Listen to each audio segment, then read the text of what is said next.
Olá, seja muito bem-vinda, seja muito bem-vindo ao programa O que é Ser Brasileiro. E nosso convidado de hoje assumiu a empresa do pai muito jovem e transformou uma rede masculina de vestuário numa das maiores do país e baseada em valores intrínsecos como pertencimento e educação.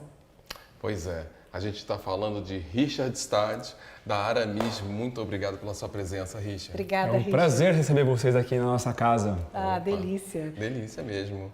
A gente sempre pede para a pessoa se apresentar. Então, quem é você, Richard? Boa. Bom, prazer, pessoal. Richard é muito formal. Nossa! Aí eu coloquei Rick. Ah, ok. Podemos te chamar de Rick? Pode me chamar de Rick. Opa! Então, eu sou o Rick, tenho 39 anos, casado com a Sara e um empreendedor nato com Aramis, várias startups, mas tem 3 delas que são as mais especiais, são meus 3 filhos que eu também tenho. Um de 8, uma de 4 e uma de 2 anos de idade. E um empreendedor por essência, inquieto por essência de poder construir e criar valor. É o que me diverte aqui nesses 16 anos já de Aramis. E em fevereiro, 10 anos na presidência, liderando o grupo nessa transformação toda. E nesses anos, os brasileiros são desafiantes, então com muito aprendizado para poder compartilhar com vocês. Ô Rick, você já falou dos filhos, então vou começar por aí, porque a gente Gosto. sabe que eles têm tudo a ver com o que você faz hoje, o que está por trás dessa força toda. O que é paternidade para você? Eu acho que paternidade, o que me ensinou muito é que os filhos não são exemplos do que a gente fala, eles são exemplos das nossas atitudes. E traz uma consciência muito grande você ser exemplo real para eles. E acho que me trouxe uma consciência muito grande. E é a mesma coisa aqui, né? Hoje a gente tem na Aramis mais de 1.000 colaboradores diretos, mais 600 nos franqueados, que também estão olhando para como a gente lida com as situações, como a gente lida com as pessoas. Então, para mim, me trouxe uma consciência muito boa e saber que muito legal poder fazer algo tão legal pela companhia, mas como não levar para os nossos filhos todo esse aprendizado, porque no final eu estou ensinando como ser um bom ser humano, como pensar diferente. O resto, acho que o resto todo mundo ensina. Então eu entendi que o meu papel com eles é carinho, é explicar como o mundo funciona e como você pode pensar diferente. Porque acho que um dos maiores diferenciais que a gente vai ter são as perguntas boas. Olha a responsabilidade, né? Muita responsabilidade.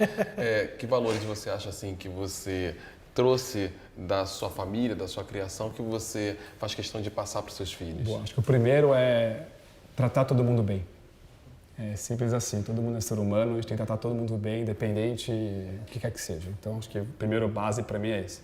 Segundo, o que a gente fala, não dá para desejar os filhos serem felizes, né? Mas é um sentimento de Estado.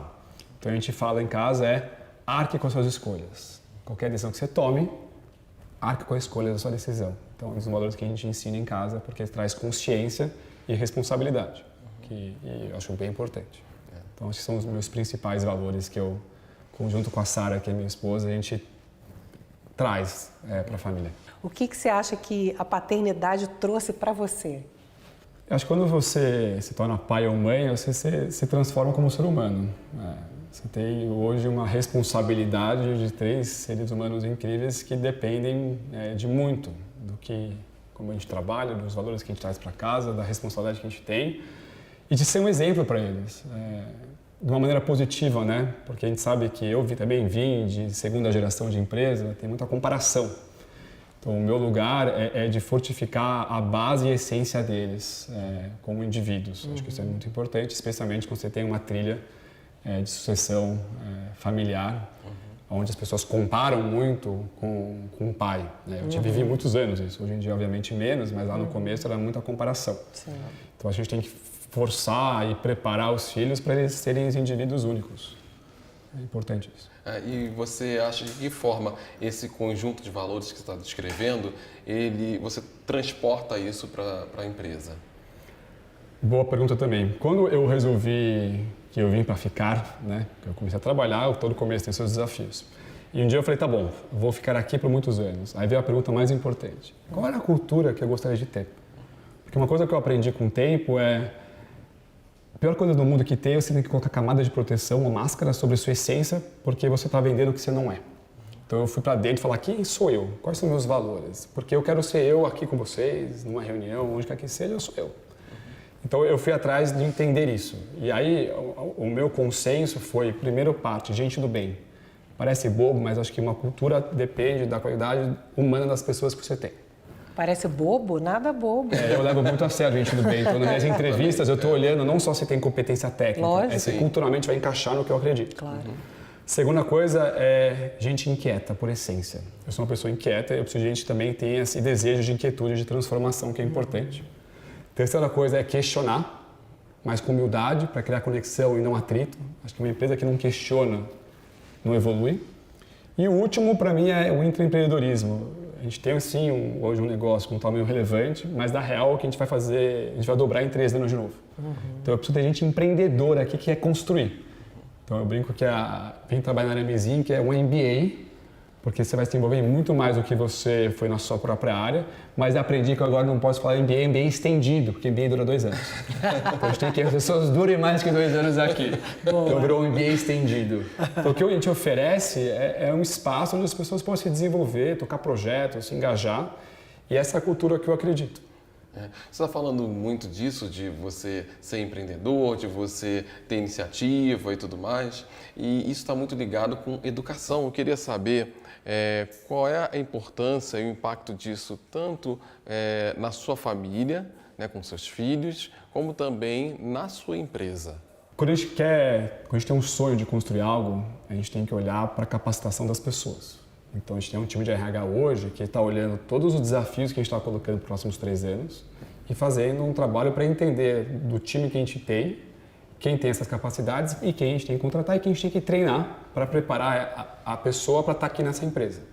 Então, a educação, acho que ela vem de N olhares. O primeiro, para mim, é ter essa consciência e poder capacitar as pessoas para essa transformação que a gente quer fazer.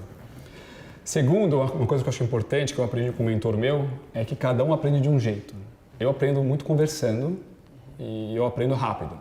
Então, eu tenho uma maneira de aprender que eu fui atrás de cursos que tivessem uma metodologia que para mim funcionasse, que é diferente de outras pessoas. Outra é biografia. Eu adoro ler ou ouvir biografia. Eu adoro. Eu adoro. Então, eu também gosto de aprender com as histórias das pessoas. Então, acho que o mundo de hoje proporciona N possibilidades de aprendizado. A pergunta é o que funciona para cada um. Então, acho que tem um lugar que a empresa tem como uma responsabilidade, mas eu vejo uma responsabilidade ainda maior do próprio indivíduo de querer se desenvolver. Conta um pouquinho, você falou dessa relação familiar, o tempo todo a família tem um peso muito grande no negócio, né? Questão de valores, educação. Sei que vocês apoiam o Instituto Ayrton Senna também, Fizemos né? já com eles também, entre outras. Conta um pouquinho da história da tua família. Seus pais não nasceram aqui no Brasil, né? Eles são de onde? Meu pai é francês e minha mãe nasceu no Brasil. Sua mãe é brasileira? Minha mãe já é brasileira. Origem polonesa, dos meus avós, parte de mãe e parte de pai franceses. E como é que foi essa relação aí com eles, de valores brasileiros, o quanto que essa mistura aí... Eu acho que a mistura impacta? sempre é positiva. Então, eu tive um lado de educação europeia do meu pai, muito disciplinada, que eu acho que foi importante para ser metódico, pontual, são valores que eu levo muito a sério. E eu tenho um lado da minha mãe, que é muito humano, e que me ensinou muitos valores de conexão com as pessoas. Você essa mistura. Eu consegui pegar um pouco dos dois, que eu acho que é o segredo. E também outra coisa que eu aprendi cheguei para meu pai um dia. Qual o nome do seu pai mesmo? Henri. Henri. E ele chegou para mim, e todo mundo tem seus pianos, né, seu passado. Aí um dia eu cheguei para ele e falei o seguinte: você tem os seus, eu tenho os meus. Os seus eu não quero, porque eu já tenho os meus. Mas ele não deve ter gostado. Gostou? Ele recebeu bem, assim? Não, eu sou muito amigo dele. A gente trabalhou 10 anos todo dia juntos e aí tá há 7 anos só no conselho da companhia. Mas eu falo muito com ele. A gente criou uma amizade muito grande. Então tem um respeito muito legal no processo. E também teve uma fase importante na vida onde, sim, para ele, quando a gente é pequeno, a gente acaba sendo muito espelho dos nossos pais. Sim. Aí você vai ficando mais maduro, você vai criando sua própria identidade. Nesse momento, a gente descolou. Não nos valores básicos de vida, mas de visão de mundo. Sim. E aí tem um conflito natural pô, mas eu penso diferente de você. Mas com muito respeito e muita conversa, a gente foi vendo que sim, tinha divergia de coisas importantes, mas também faz parte da história de vida dele. Da minha história é de choque de geração. E aí teve esse momento de como isso fluiria. E hoje flui super bem. Agora, você, além de estar à frente da Aramis, você também dá cursos, dá palestras, né? Mas você, quando era criança, você era introvertido ou extrovertido? Ótima pergunta. Isso é uma coisa interessante, tá? Eu tinha uma vergonha absurda de falar em público. Eu gaguejava, porque eu falo muito rápido. Então, imagina de criança. Então, os professores me zoavam, porque eu gaguejava lá. Então, me traumatizou geral. Ai, que horror. Tinha isso, né? Tinha bullying dentro da sala, né? Tinha. Os professores, né? Só dos alunos. Exatamente. Então, para mim, falar em público era muito difícil. É mesmo? Muito difícil. Tanto é que eu comecei a fazer convenções na Aramis quando eu entrei com 22 anos, microfone na mão tremendo, assim, para falar alguma coisa para as pessoas. Mas eu também entendi que eu tinha uma responsabilidade de ser um porta-voz, não só para fora, mas especialmente para dentro. Claro. E aí fui aprendendo a fazer, e vendo vídeos e me jogando no processo. Uma história engraçada que ela não sabe. O dia que a gente gravou nosso programa juntos, eu estava na minha cabeça e falei, ok, vou começar a falar mais. Eu conheci o Richard na televisão, num programa de economia. Né? E aí, o legal é que eu tinha feito um planejamento e, ok, vou falar em público mais. Eu tenho uma teoria. Eu gosto de pegar o mais difícil de largada. Você pega o mais difícil, você passa por ele, o resto é fácil. O que era mais difícil? Cair num programa, na televisão, ser entrevistado dessa maneira. Nada é mais difícil. Então eu falei, eu vou começar por lá. Entendi. Porque de lá, o resto deveria ser mais fácil. Vai ser fácil, né? Mais fácil. A real que não é. Eu tenho frio na barriga toda vez que eu vou falar em público. Essa é a verdade. Mas outra coisa que eu aprendi é algumas coisas que é importante. O primeiro eu tenho uma mensagem que eu quero passar. Isso. Eu acho que tem que ter Isso faz muita clareza diferença. disso. Faz muita diferença. Eu lembro que meu pai brincava comigo e falava, Rick, você fica falando, quase ninguém tem isso que você fala. Eu falei, mas se uma pessoa entender, valeu a pena. Porque eu consegui impactar a vida de uma pessoa. Então, eu fui tendo essa consciência. Então, quando você tem clareza do que você quer passar, acho que traz um pilar importante. Isso é uma dica boa para você, empreendedor, né? Eu e o Nando, a gente conversa Exatamente. porque a gente é tímido e também a primeira vez que eu fui para televisão quase morri. Mas passo bem. Mas a gente Mas tá passa viva, bem né? porque e isso é uma dica boa para o empreendedor, porque quando você tem uma mensagem, né? Quando tem um propósito, você vence qualquer barreira em busca daquilo, né? E tem que tirar o conceito da perfeição. Eu não sou um palestrante profissional, mas eu sou um contador de histórias. Sim. E você tiver a autoconsciência de evoluindo em cada apresentação, vendo outras pessoas falarem legal, e você vai se soltando cada vez mais para hoje poder falar para 3.000 pessoas. Sim, eu tenho frio na barriga toda vez que eu subo no palco, mas eu faço com prazer. Muito bom. Que eu acho que é o mais importante. Você escolheu fazer administração, né? Mas foi porque você queria fazer administração ou foi uma imposição? Não, eu escolhi, porque na verdade se fosse uma imposição seria engenheiro ou advogado. Ah, é? Mas eu não sou tão bom em engenharia e obviamente talvez eu não saiba ser advogado. E a administração era o meio do caminho, um pouco de tudo e trazer uma visão mais holística. Agora, você foi convidado pelo seu pai, porque você trabalhou na Palme, não é isso? Durante um tempo, e depois você foi convidado para vir para Aramis. E aí você fez um pedido para ele. Qual foi o pedido? Eu fiz um pedido de me dar um semestre sabático, porque eu tinha 22 anos, acabado de me formar. Aí eu falei, cara, super topo trabalhar, vai ser um prazer, mas eu tenho 22 anos, putz, me dá um semestre, o que você quer fazer? Falei, fazer uma volta ao mundo sozinho, pré-smartphone, então era na house, não tinha Google Maps. Então imagina eu na China, sem placa em inglês, me perdendo em tudo que é lugar. Nossa. Então eu fiz essa viagem sozinho e caí na Aramis com 22 anos no estoque. O pai falou, cara, a empresa funciona, começa no estoque. Nossa. Aí eu comecei estoque, controle de qualidade, um processo e um traineezinho na empresa na época. Aí tinha um gerente que cuidava da multimarca, que é um canal de venda que é super importante pra gente, mas na época era 70% do faturamento e do marketing. Aí isso incomodou com a minha entrada. Ele falou, acho que meu tempo deu, eu vou sair. Isso foi em outubro, eu estava 2 meses na empresa. Aí o pai falou, tudo bem, fica até janeiro, faz a venda do showroom, a gente se prepara para uma transição. Combinado? Combinado. Dia seguinte ele não apareceu. Aí foi promovido. Gerente de marketing multimarca. Rodei 11 mil quilômetros de carro pelo interior do Brasil para entender que era multimarca e aí eu comecei minha jornada na empresa. A questão da visão de futuro da Aramis, que você falou que em algum momento ali era diferente sua de seu pai, né? O que tinha assim de mais diferente? Primeiro, pela história de vida do meu pai, de como aconteceu a vida dele, ele não queria uma empresa grande.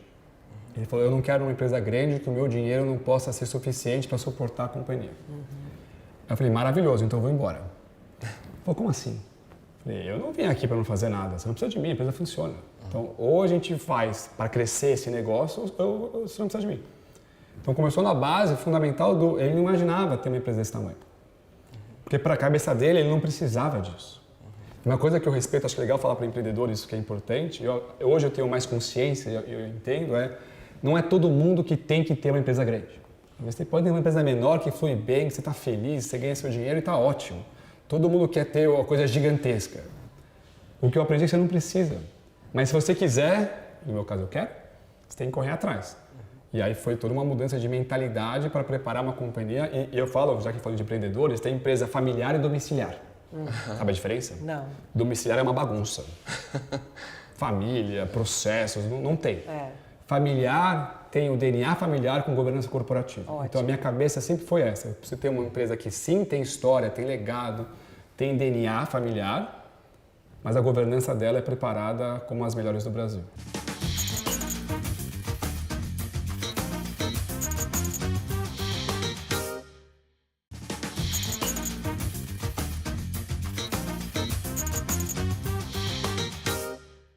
Ô, Richard, você sente uma necessidade de, ao mesmo tempo, inovar, crescer, expandir, mas honrar essa história do seu pai? Eu acredito que sim. Eu falo que tem dois tipos de empresa. A feitas para vender e a feitas para durar. A minha mentalidade é empresa feita para durar. Então, tudo que eu faço aqui é pensando no longo prazo e entregando todo o legado, toda a história, até porque acho que os maiores desafios é como você perpetua um negócio. E para mim isso eu levo a sério. Acho que essa marca tem chance de vir muitos e muitos anos. A questão é, não tem marca nova, não tem marca velha, tem a marca que não atualiza. Então, enquanto você estiver atual com o momento de mercado, a história é só um ativo que você tem. Mas ao mesmo tempo, o que eu aprendi? O que é essência, exemplo, qualidade de produto, caimento, atendimento, a gente não abre mão. Isso faz parte da essência. Todo o resto pode mudar. Você tem que ter liberdade de poder mudar teu negócio, mudar o logo, mudar o posicionamento, mudar o produto, mudar a narrativa. Você pode mudar tudo. Acho que o importante é você saber clareza. O que é a essência que eu não quero abrir mão? O resto, se você não está disposto a desconstruir, a chance de você ficar ultrapassado é gigantesca. Porque vocês fizeram um grande reposicionamento de marca, né? Nos últimos anos, assim. Então, de 2014 a 2019, a gente crescia uma média de 14% ao ano. É bom? É bom. Mas é ruim. Por que é ruim?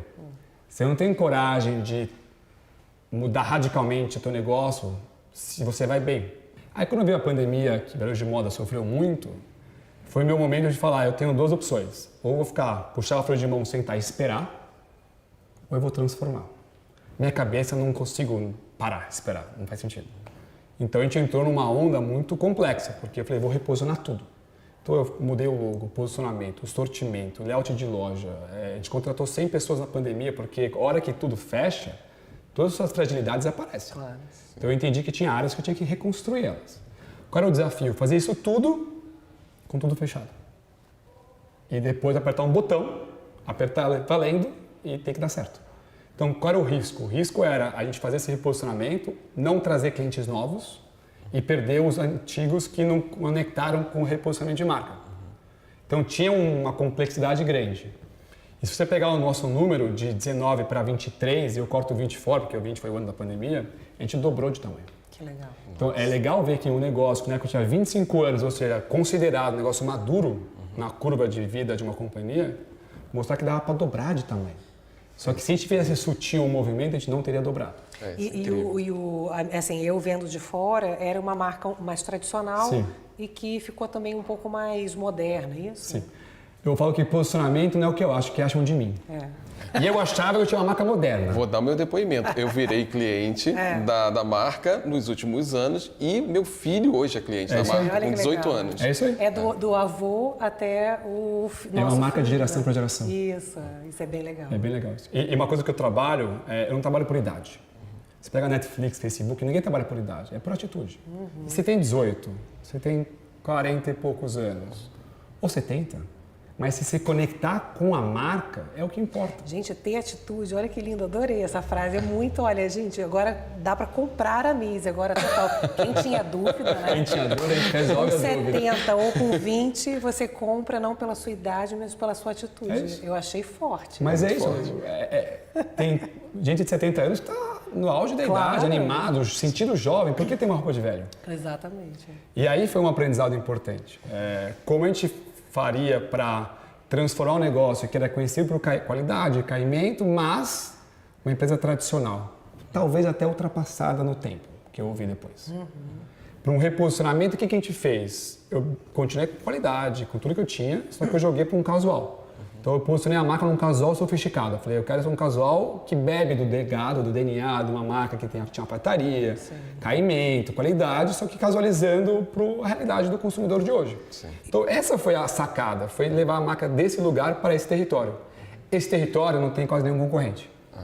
E aí o trabalho de comunicação foi o quê? Apresentar essa transformação. Aliás, você está lançando uma nova marca, né? A gente lançou há um ano uma marca nova. Urban Performance. Foi. Qual que é a diferença? A diferença... Muita. Da Aramis. Eu queria lançar mais uma marca, porque eu acreditei que a Aramis já está chegando num tamanho de curva que a gente merecia começar a ter novas marcas dentro do nosso portfólio do grupo.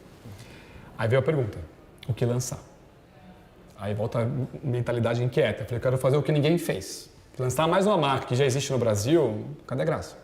Então a gente foi estudar e a maior tendência que a gente viu lá fora é produtos de tecido de esporte, mas para o dia a dia. Camisa, costume, jaqueta, calça. Então a gente lançou uma marca chamada Urban Performance, que basicamente é a fusão do mundo do esporte para o mundo da moda e criando um novo universo, onde traz o conforto. Então a camisa não pode passar, proteção UV, anti-odor, tem energia com tecnologia que traz foco, reparação muscular. Eu adoro. Entendeu? Você vai pôr uma mala de viagem, você vai pôr 3 camisas, 2 camisetas, uma calça, e você tirou, tá pronto. Maravilhoso. Então a ideia da marca nova era criar uma nova proposta de valor. Que é produtos com tecnologia do esporte, mas para você usar no dia a dia. Richard, família é? Família acho que é a base. É o lugar onde você tem que ter um porto seguro, onde você pode ser você, onde você pode trazer sua... Acho que você pode ter vulnerabilidade onde você quiser hoje em dia. Mas se tem um lugar que você tem que ser você mesmo, tem que ser na sua casa. Então uma coisa que a gente olha para os nossos filhos é que cada um tem uma autenticidade totalmente diferente. E a gente fala, se eles não puderem ser eles mesmos aqui dentro, aonde eles vão poder ser? Então, acho que a casa, a família tem que ser um porto seguro, onde você está conhecendo sua autenticidade, está se conhecendo e você está construindo sua base de essência de valores. Se você pegar a primeira infância, do 0 aos 3, você forma 80% do seu socioemocional, dos 3 aos 7, o resto. Então, a primeira infância tem um papel sobre quem vai ser esse indivíduo para a sociedade gigantesco. Então, eu olho para essa primeira infância com uma responsabilidade de presença, carinho, ensinamento, direcionamento, porque a gente está construindo o nosso núcleo familiar. E esse lugar tem que ser um lugar onde as pessoas se sintam bem, se sintam acolhidas, se sintam confiantes, porque a vida vai trazer muito aprendizado na raça. Com certeza. Aqui é a hora de montar a base, de saber que, dependendo do que aconteça, a gente está aqui para acolher e ajudar a pensar e resolver. Sim. Essa é a vida. É muito Isso bom mesmo. poder trazer um pouco, a gente está falando muito de família, filho, dos pais, aí ao mesmo tempo inovação, e esse mix todo é que gera esse valor. Acredito que nisso.